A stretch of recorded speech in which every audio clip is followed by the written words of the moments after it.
Y hoy nos corresponde ver esta característica del fruto bondad. ¿Ok? Y creo va a ser una enseñanza muy importante para cada uno de nosotros.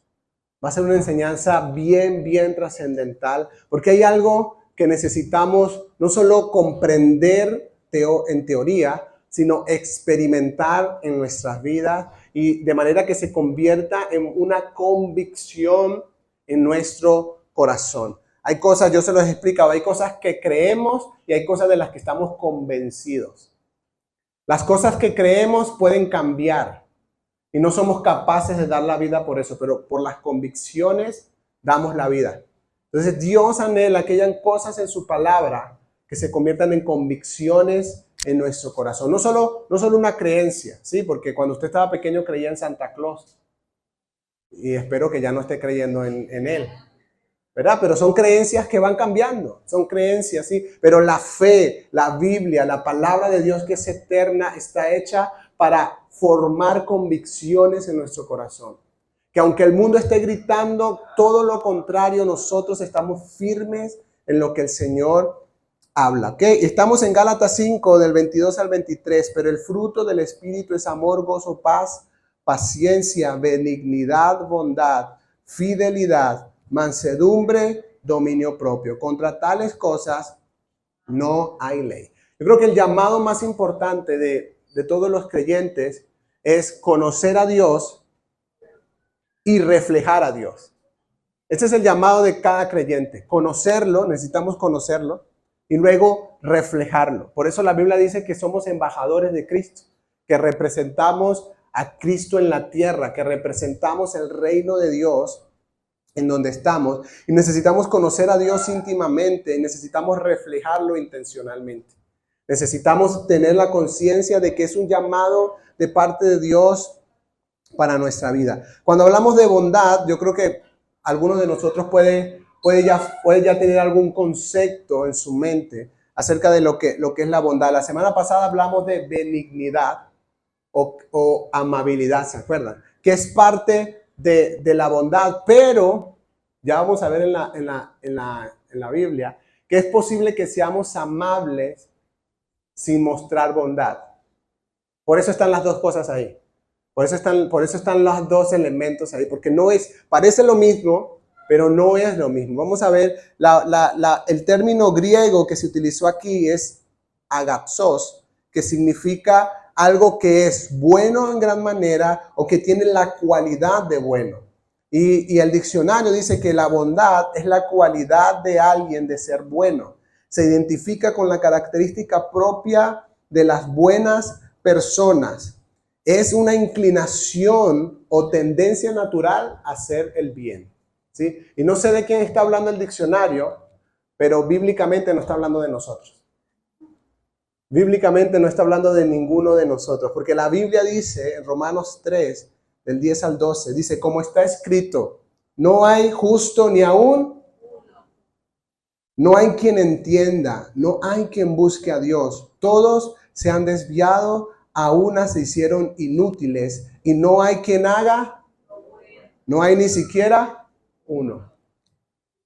No hay ni siquiera, o sea que la Biblia dice que no hay uno solo de nosotros que haga lo bueno. Ahora, ¿lo bueno para quién? Esa sería la pregunta, ¿sí? Porque posiblemente si yo ayudo a alguien, eso sea bueno para esa persona o para la sociedad. Pero cuando la Biblia habla de que no hay nadie que haga lo bueno, es lo bueno según el estándar de Dios, según los principios de Dios y según la palabra de Dios. ¿Ok? Entonces para poder entender la bondad, para poder entender, necesitamos primero tener un concepto muy claro en nuestro corazón como creyentes.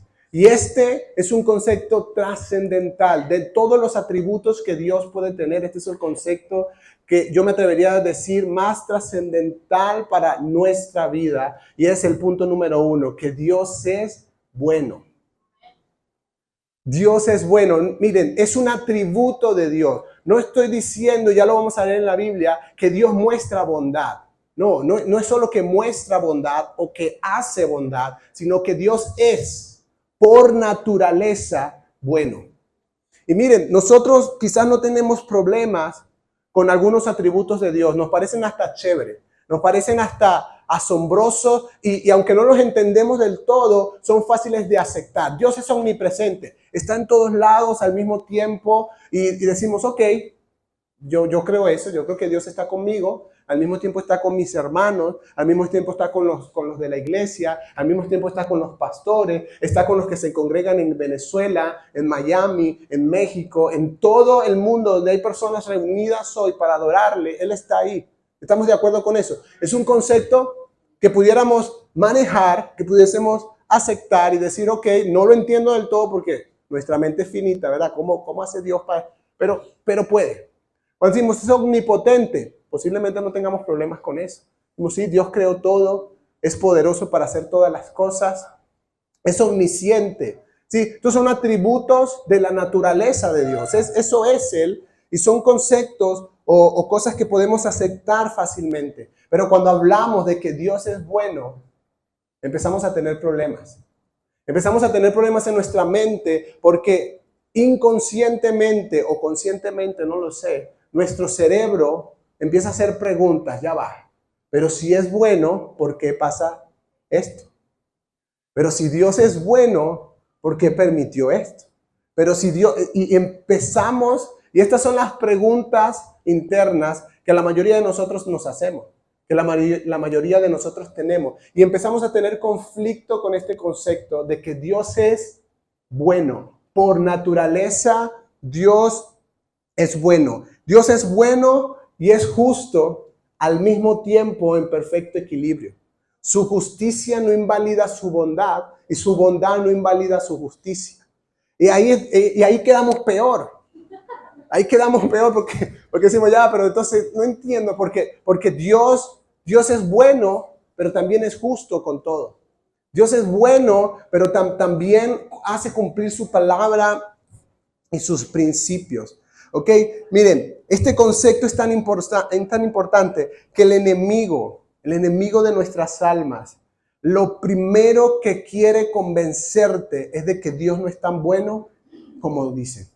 De que Dios no es tan bueno como has escuchado. Mire, ¿cuál fue la tentación con Eva? ¿Se acuerdan? Dios te está ocultando algo. O sea, Dios no es tan bueno como te digo. Dios sabe que el día que comas de este fruto vas a conocer el bien y el mal. Y Dios te está impidiendo algo. Dios te está como poniendo un obstáculo para que no alcances tu máximo potencial o para que no alcances cierta cosa. Y detrás de ese mensaje hay, Dios no es tan bueno. Miren, y Satanás una y otra vez nos está lanzando el mismo mensaje en medio de las circunstancias que vivimos. En medio de las situaciones, cuando en Venezuela pasa lo que pasa, cuando las cosas vienen y tocan nuestra puerta, viene el enemigo a decirnos, Dios no es tan bueno como dice.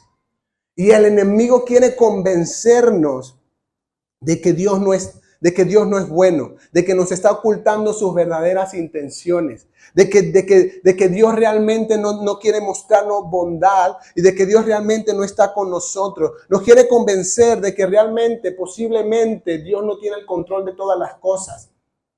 Y este es un mensaje que no nos damos cuenta, pero día a día estamos recibiendo de parte del mundo, de parte del enemigo, ¿sí? Porque Satanás sabe que si un creyente duda de la bondad de Dios, tarde o temprano será un creyente que se aparta. Tarde o temprano será un creyente, porque va a llegar a la conclusión de decir, esto no tiene sentido. Esto no tiene sentido porque he durado años orando, he durado años leyendo la Biblia, he durado años en la iglesia y todo sigue igual, esto no tiene sentido. Satanás sabe que el día que nos convenzamos de que Dios no es tan bueno, somos presa fácil para alejarnos, para apartarnos. Pero quiero leerte algunos textos que son muy importantes. La Biblia está llena. ¿Sí? Cuando busqué versículos de esto, la Biblia por todos lados dice lo mismo. Dios es bueno, pero vamos a leer algunos. Salmo 118, del 1 al 4, dice, den gracias al Señor porque Él es bueno, porque para siempre es su misericordia. Diga ahora Israel, para siempre es su misericordia. Diga ahora la casa de Aarón, para siempre es su misericordia. Diga ahora los que le temen al Señor, para siempre es su misericordia. Salmo 106, del 1 al 4, aleluya. Den gracias al Señor porque es ¿Cuál es el motivo de dar gracias al Señor? ¿Cuál es el motivo de adorar al Señor? Usted va a encontrar eso en la Biblia. Ese es el patrón. Alaba al Señor, bendice al Señor, adora al Señor, humíllate ante Él, porque Él es bueno y para siempre es su misericordia. ¿Quién puede relatar los poderosos hechos del Señor o expresar toda su alabanza? Bienaventurados los que guardan el juicio, los que practican la justicia en todo tiempo. Acuérdate de mí, oh Señor. ¿En qué? En tu bondad hacia tu pueblo. Visítame con tu salvación. Salmo 107 del 1 al 2. Den gracias al Señor otra vez, porque Él es bueno, porque para siempre es su misericordia. Mire, si usted no sabe por qué dar gracias cuando se despierta en la mañana, si quiere salir del Señor, gracias por la casa, gracias por la comida, ¿verdad? Abra la Biblia en cualquier salmo y la mayoría lo va a conseguir. El Señor es bueno. Padre, te doy gracias porque has sido bueno, porque eres bueno y porque para siempre es tu misericordia. No somos conscientes que cada vez que despertamos, la misericordia del Señor nos alcanzó. Cada vez que despertamos porque Dios así lo quiso y ya es su razón suficiente para dar gracias. Salmo 145, versículo 9. El Señor es bueno para con todos y su compasión sobre todas sus obras. Salmo 119, versículo 68. Tú eres bueno y haces únicamente el bien. Enséñame tus decretos. Este es Dios y podríamos continuar pasaje tras pasaje, donde la Biblia una y otra vez dice, Dios es bueno. Podemos conocer la mayor parte de los atributos de Dios y aceptarlos, pero este es me atrevería a decir, el concepto más importante que debemos tener acerca de Dios en nuestra vida, porque va a definir cómo nos relacionamos con Él. Y quiero que trates de ser consciente de qué es lo que primero se te viene a la mente cuando piensas en Dios. ¿Qué es lo primero que se te viene a la mente cuando piensas en Dios? ¿Quién es Dios? ¿O qué es Dios? ¿Sí? Y eso define mucho cómo nos estamos relacionando con Él o por qué nos están costando entender algunas cosas. Pero necesitamos abrazar lo que la Biblia dice. Dios es bueno y Dios es eterno en todos sus atributos. Es decir, no es que Dios, porque empezamos, y no es la enseñanza de hoy, porque me tomaría mucho tiempo, pero empezamos a comparar el Dios del Antiguo Testamento con el Dios del Nuevo, y decimos, pero es que no, es el mismo Dios. Es el mismo Dios, y Dios es bueno, y Dios fue muchas veces mostró su bondad con Israel, pero también mostró su justicia. ¿Sí? Y ya lo vamos a entender al final. Y en el Nuevo Testamento el mismo Dios sigue mostrando su bondad y sigue mostrando su justicia, porque Él es eternamente bueno. Es que forma parte de Él. O sea, no sé cómo explicártelo. Él no puede ser malo. No hay maldad en Él, no habita en Él. Él es bueno. ¿Sí? Es como, bueno, voy a dar este ejemplo, pero no me lo tomen a mal, por favor. ¿Sí? Ustedes saben que yo soy morenito, yo digo que yo soy marrón francés. ¿Verdad? Mire, yo no puedo ser blanco. Estoy explicando. Sí se entiende, ¿verdad? No hay manera. Sí, bueno, me puedo meter en una cosa ahí, ¿verdad? Y despigmentarme y no sé qué. Pero yo, en esencia, por naturaleza y de nacimiento, soy marrón francés. Entonces, no hay manera. Y eso es Dios. Dios es bueno. Dios es bueno y no hay manera nunca por su naturaleza en que sea malo. No existe la manera en que Él haga las cosas por maldad. No existe. Dios es bueno. En Él habita solo la bondad y todo lo que hace es bueno. Santiago 1:17 dice, toda buena dádiva y todo don perfecto viene de lo alto. Desciende del Padre de las luces, con el cual no hay cambio ni sombra de variación. Me gusta como lo dice la versión Nueva Traducción Viviente y la coloqué allí también. Todo lo que es bueno y perfecto es un regalo que desciende a nosotros de parte de Dios, nuestro Padre, quien creó todas las luces de los cielos. Él nunca cambia ni varía como una sombra en movimiento. Escúchame, Él nunca cambia, ni varía. Él nunca cambia, Él es bueno. Y quiero que alguien tiene que entender esto, porque no está determinado o definido por lo que haces o no haces. Dios no, ya vamos a entenderlo. Dios no es más bueno contigo porque vayas a la iglesia que con otro que no está yendo. No, Dios es bueno con todos. Pero hay algunas cosas de las que sí podemos experimentar cuando cumplimos algunos principios de la Biblia. Para eso está puesta la palabra de Dios. Y con eso quiero entrar al punto número 2. Dios tiene un camino lleno de bondad para ti. ¿Cuántos les alegra eso? Dios tiene un camino lleno. Él lo dice, porque yo sé los planes que tengo y son planes de bien. Todos mis planes. Tú tienes que un día tomarte la tarea de meditar en esto. Es decir, todo lo que Dios piensa para mí es bueno. Eso nos da para una semana de adoración. De verdad, si tú lo meditas bien, tú dices, ok, todos los pensamientos de Dios acerca de mí son para bien. Sus planes son de bien y no de mal. Todo lo que Dios está pensando, todo lo que Dios está haciendo, todo lo que Dios está permitiendo, todo, en su mente solo hay bien para mí. Y eso es lo que David y los salmistas entendían. Por eso siempre decían, alaben al Señor porque Él es bueno. Pero estamos siendo gobernados, somos cautivos, sí, pero Dios sigue siendo bueno y sigue mostrando su bondad. Dios es bueno siempre, pero hay algunas cosas, hay algunos principios, ¿verdad? Y voy a solo mencionar algunos que nos llevan a disfrutar de esa bondad, que nos llevan a ser partícipes de esto, que Dios, para que podamos disfrutar la bondad en toda su expresión, la bondad de Dios, que ya lo vamos a ver en el tercer punto. En toda su expresión necesitamos estar cerca.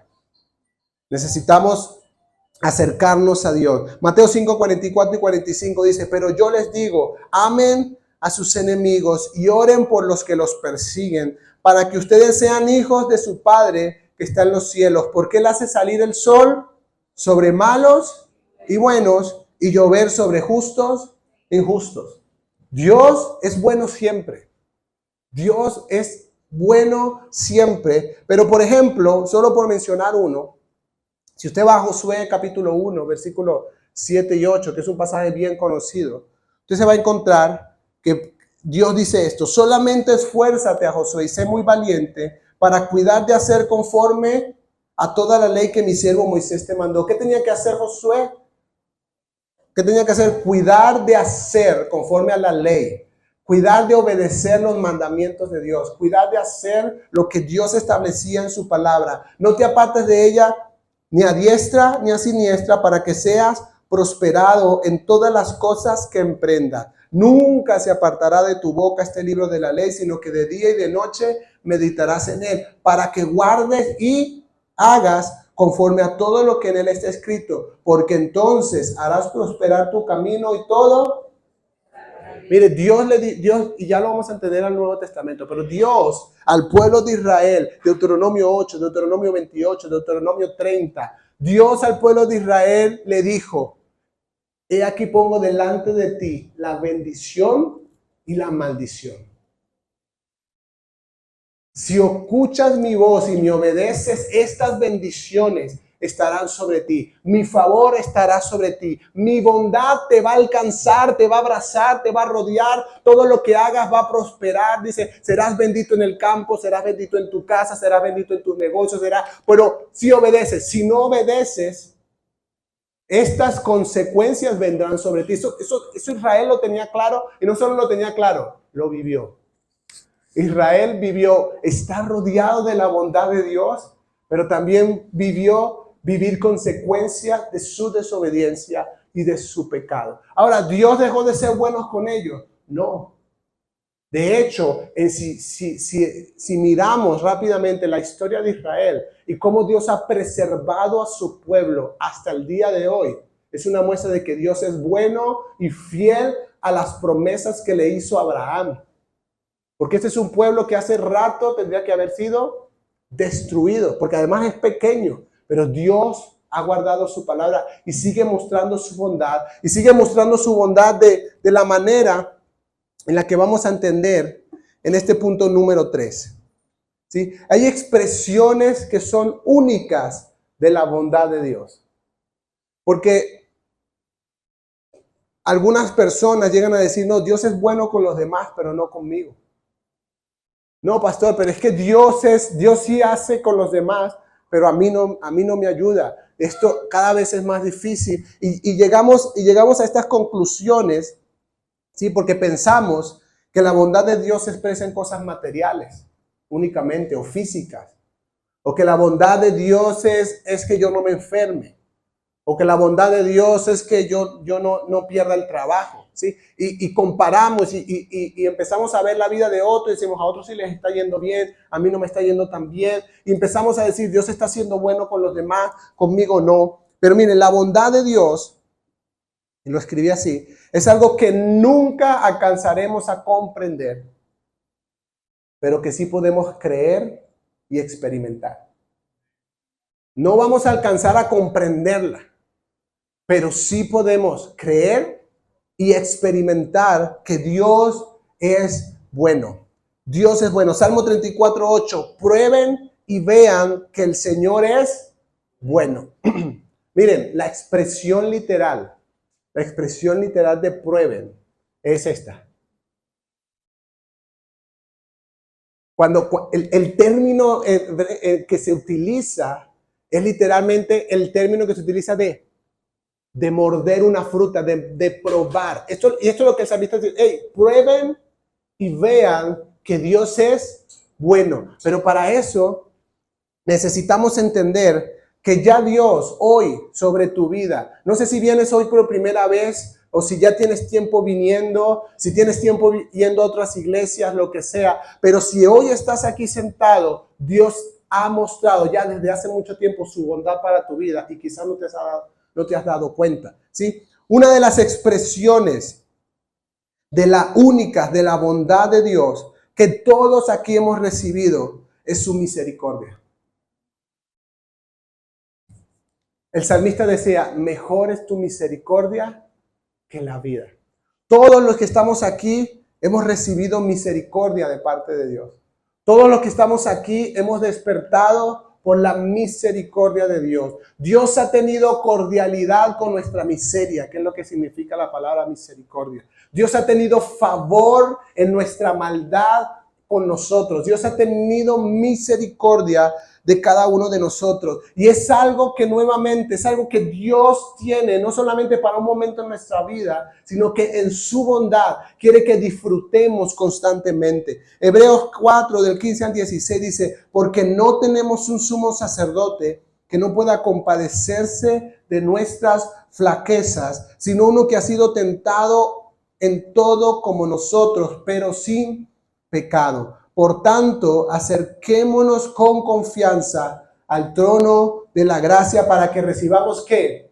Misericordia y hallemos gracia para la ayuda oportuna. Dios tiene misericordia disponible para ti. Dice, acércate al trono y recibirás misericordia. La misericordia de Dios nos alcanzó porque ni siquiera sabíamos que teníamos que acercarnos. Pero una vez que estamos en la fe, una vez que estamos en Cristo necesitamos entender, Dios nos está llamando a acercarnos a Él, a estar cerca de Él, para disfrutar de esta misericordia que forma parte de los regalos de su bondad para nosotros. Efesios 2, del 4 al 5 dice, pero Dios, ¿qué rico en qué?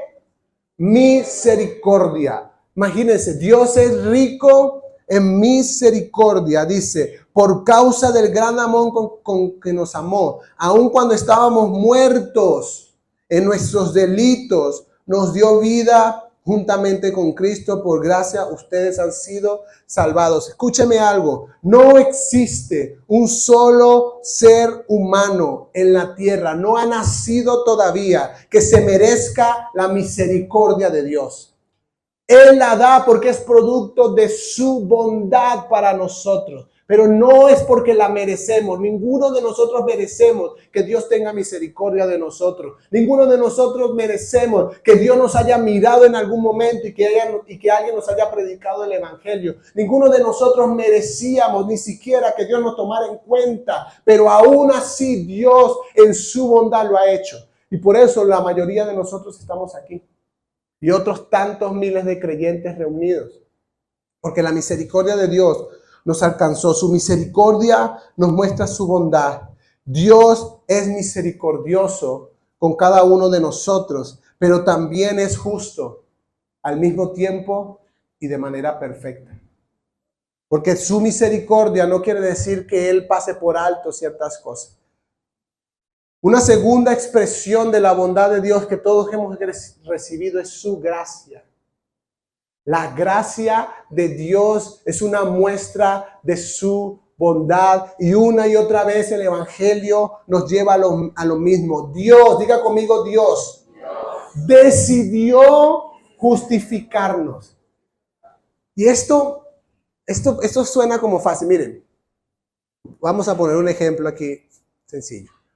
El presidente de un país puede exonerar a un delincuente. Tiene la autoridad, ¿verdad? Pero que Dios no nos justificó por medio de palabras de autoridad. No, mire, Dios decidió declararnos no culpables de pecado. Pero no es como un presidente en un país que dice, ay, mire, pero todas las pruebas dicen que fue él, pero yo lo exonero. Tiene la autoridad y no paga. Y queda impune, ¿verdad? Queda sin pago. El que recibió el agravio, el que recibió no tiene justicia porque cierta persona decidió algo. Pero la gracia no fue eso.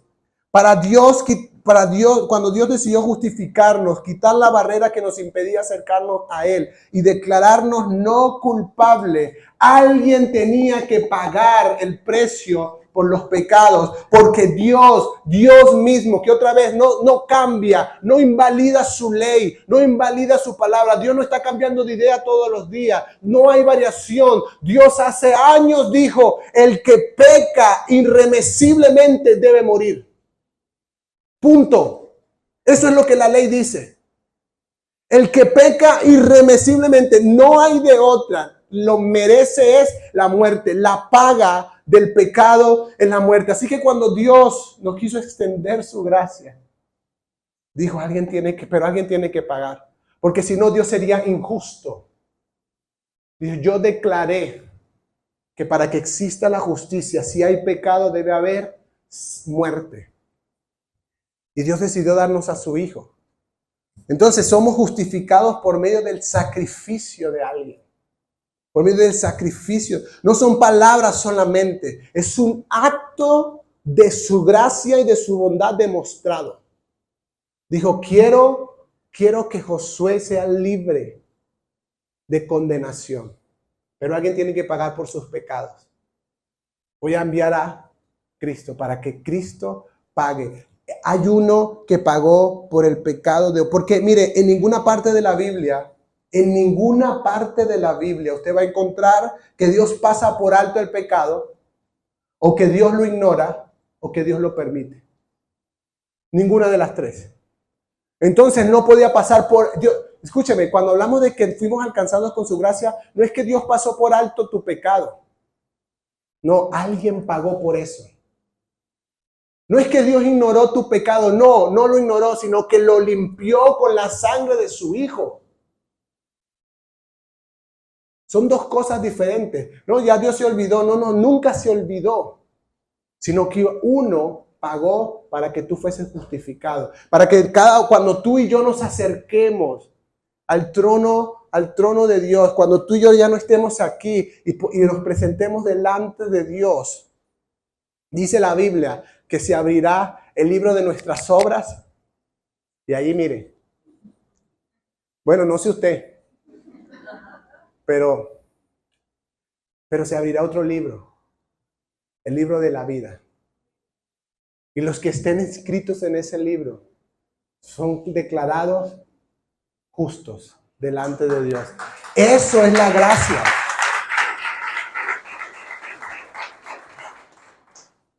La bondad de Dios llega a nosotros en forma de gracia a través del sacrificio de Cristo, y de esto se trata el Evangelio. Efesios 2 del 8 al 9, pero Dios los salvó por su gracia cuando creyeron. Ustedes no tienen ningún mérito en eso, es un regalo de Dios. La salvación no es un premio por las cosas buenas que hayamos hecho. Ya leímos al principio, no hay ni siquiera uno que haga lo bueno delante de Dios. Así que ninguno de nosotros puede jactarse de ser salvo, solamente dar gracias. Por eso la salvación produce gozo, y por eso la salvación produce adoración en aquellos que la entienden.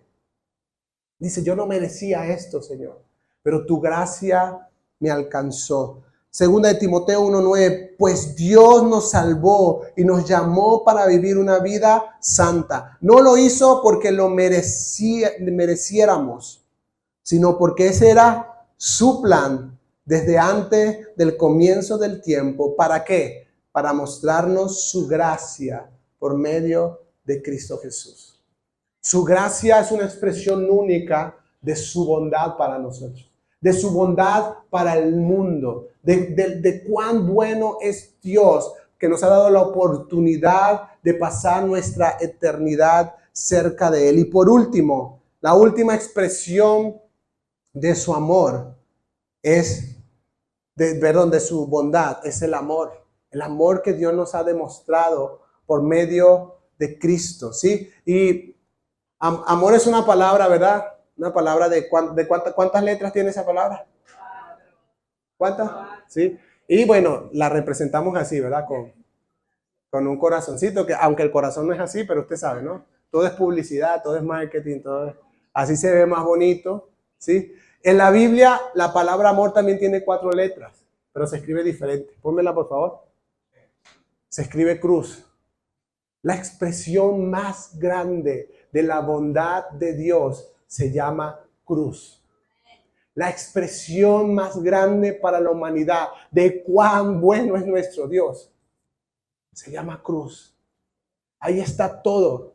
Todo Dios demostró cuánto. Como Juan 3:16. Pues Dios amó tanto al mundo que dio a su único hijo para que todo el que cree en él no se pierda, sino tenga vida eterna. Ese es el plan de la bondad de Dios.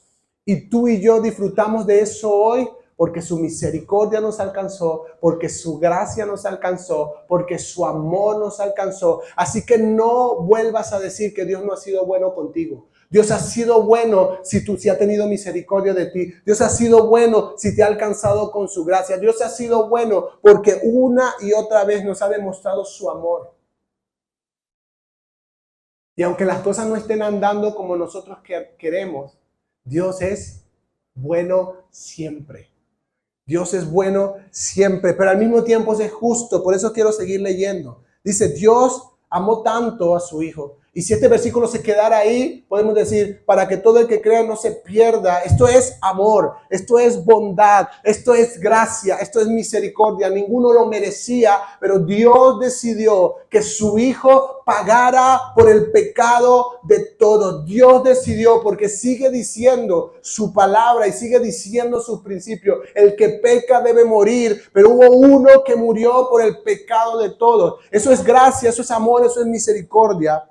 Y sigue el 17, Dios no envió a su Hijo al mundo para condenar al mundo, sino para salvarlo por medio de él. Otra vez, muestra misericordia, muestra su gracia, muestra su amor. Versículo 18, no hay condenación para todo el que cree en él, pero todo el que no cree en él ya ha sido condenado por no haber creído en el único Hijo de Dios. Y yo, tratando de comprender algunas cosas, le preguntaba al Señor, ¿verdad? Porque Él es bueno, es justo y es bueno. Al mismo tiempo, son ideas que necesitamos. Y me llegó un ejemplo a la mente. ¿Sí? Imagínense que la bondad de Dios Es como el agua. Sí, imagínense que tuviésemos aquí unos rociadores. ¿Sí? Si abren la llave, ¿qué pasa? Todos nos mojamos. Haya desayunado o no haya desayunado, usted se moja. Haya pecado o no haya pecado, usted se moja. ¿Sí? Eso es la bondad de Dios. ¿Sí? Dice, Dios es bueno para con todos. ¿Sí? Pero si algunos empiezan a sacar impermeables y paraguas, ¿qué pasa? No se mojan. Eso está diciendo la Biblia. El que cree, recibe la vida eterna y disfruta la bondad de Dios. El que no cree, ha decidido ¿qué? No, ha decidido no mojarse. Ha decidido tomar sus propias decisiones. Ha decidido no recibir este regalo de Dios. Entonces Dios es justo. Dios dice, los que lo recibieron tienen vida eterna y disfrutan de eso. Los que no, no está para condenar, sino que ellos mismos tomaron la decisión. Y esto es el Evangelio. Y el Evangelio no muestra otra cosa que la gran bondad de Dios. Y podemos decir, así como lo decían en el Antiguo Testamento, cuando veían a Dios enviando fuego y todo, decían, Dios es bueno. Tú y yo, después de Cristo, no tenemos otra palabra, no hay otra manera, no hay manera en que podamos negar que Dios ha sido bueno. Escúchame, ellos no vieron a Cristo.